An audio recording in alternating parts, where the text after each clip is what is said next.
On est dans ma loge. On est dans ma loge et c'est une loge que j'aime bien, elle est petite. Les loges peuvent être de cette taille, mais souvent elles sont un peu plus grandes que ça. Et en fait, j'aime bien cette loge parce qu'elle donne sur les colonnes de Buren. En fait, sur les colonnes de Buren, il y a à peu près le calme, quoi. On n'entend que des enfants jouer, et c'est quand même très agréable. On n'est pas avec la circulation qu'on peut connaître avenue de l'Opéra, tout ça.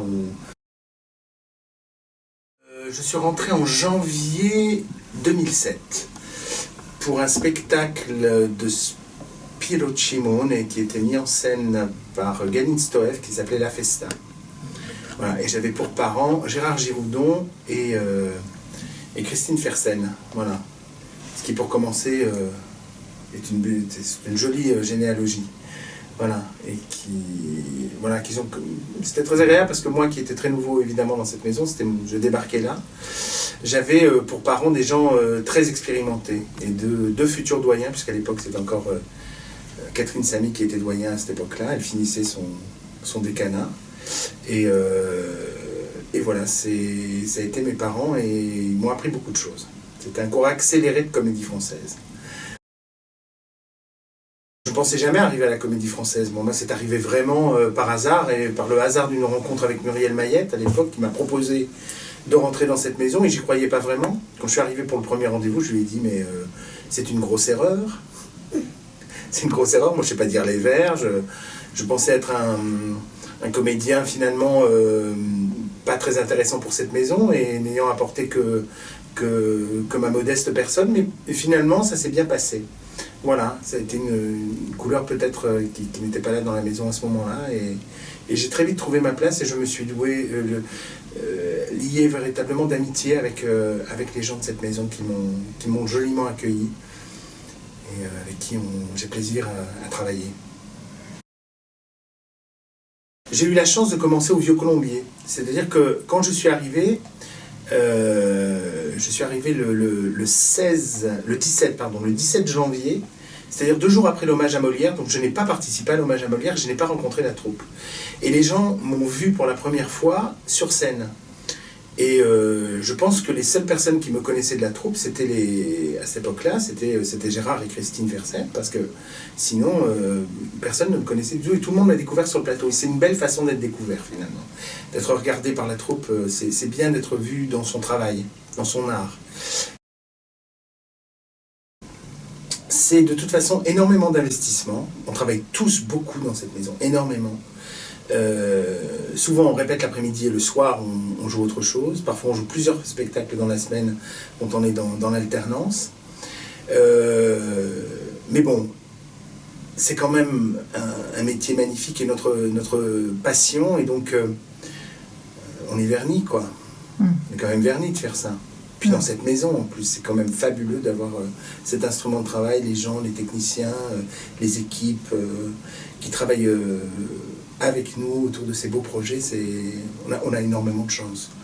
Donc même si c'est beaucoup de travail et d'investissement, on travaille dans de très très très bonnes conditions. Donc bon, voilà.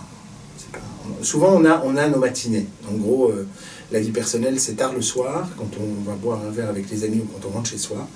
Et puis le matin jusqu'à 13h, heure à laquelle on répète. Voilà. Moi j'ai une année un peu légère cette année, c'est-à-dire que je n'ai qu'une création, ce qui est bien, Tartuffe de Galin Stoev, et puis des reprises. Donc là on a repris le Misanthrope de Molière, mise en scène par Clément Hervieux-Léger.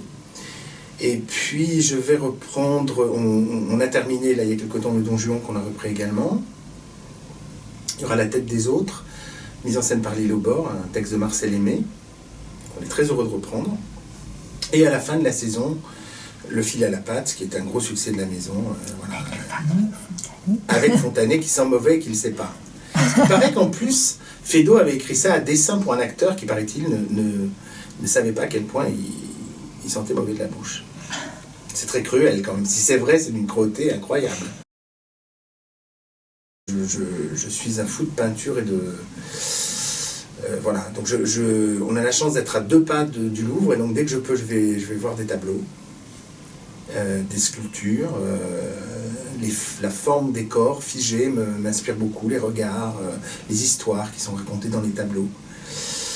Ça me donne toute une série d'impressions, de sentiments, une sorte de catalogue comme ça de l'humain, qui moi m'aide énormément. Voilà, ça c'est une de mes sources d'inspiration. Parfois, oui, l'envie n'est pas au rendez-vous, avant. Mais au moment où on y est, toujours. Je ne sais pas comment ça se fait, mais une fois qu'on voit les camarades, une fois qu'on est ensemble ici, c'est quand même une fête qu'on prépare. C'est une chose unique de se dire on va jouer un grand texte, on va se retrouver sur une belle mise en scène. Et ça répond à beaucoup de choses, quoi.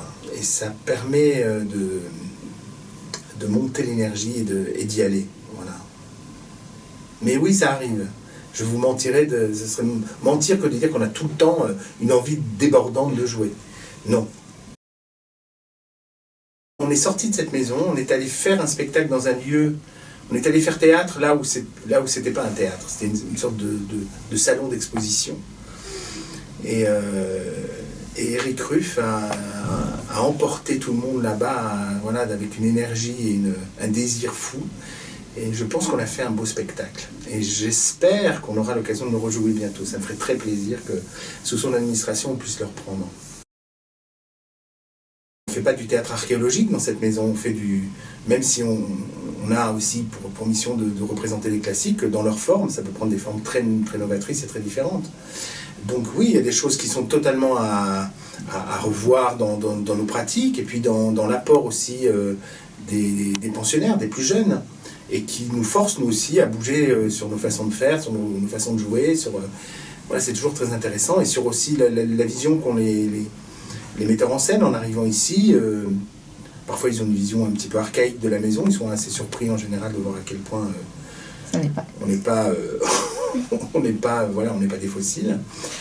Et après sur ce qu'est la comédie française en elle-même, oui, de toute façon elle bouge avec les administrateurs qui se succèdent et qui la marquent aussi à leur image, et puis les acteurs aussi en font des choses selon les époques et selon les choses qu'on traverse.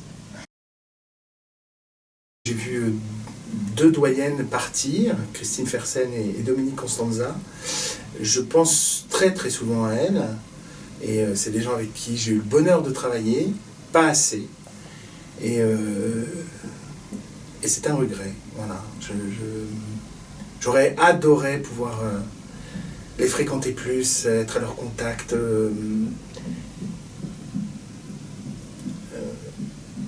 apprendre beaucoup avec elles. Voilà. Une notoriété publique qu'on avait un problème de relation avec Muriel Mayette. Oui, les choses ont changé. De ce point de vue-là, on sent qu'il y a une confiance réciproque très forte et une possibilité d'être en harmonie. Ça change énormément de choses. Maintenant, on est toujours sous la programmation de Muriel, puisque c'est sa dernière programmation. La première programmation, ce sera pour l'année prochaine. La première programmation d'Eric Ruff, ça sera pour l'année prochaine. On verra ce qu'il nous réserve. On a l'impression en ce moment de vivre une sorte d'âge d'or. Le propre d'un âge d'or, c'est qu'on ne sait jamais quand c'est là. Mais d'après ce qu'on nous dit à l'extérieur et d'après ce qu'on vit nous à l'intérieur entre nous, c'est assez formidable. Voilà. C'est un beau moment. Les gens qui composent cette troupe sont tous indispensables, et ça fait du bien d'être avec eux.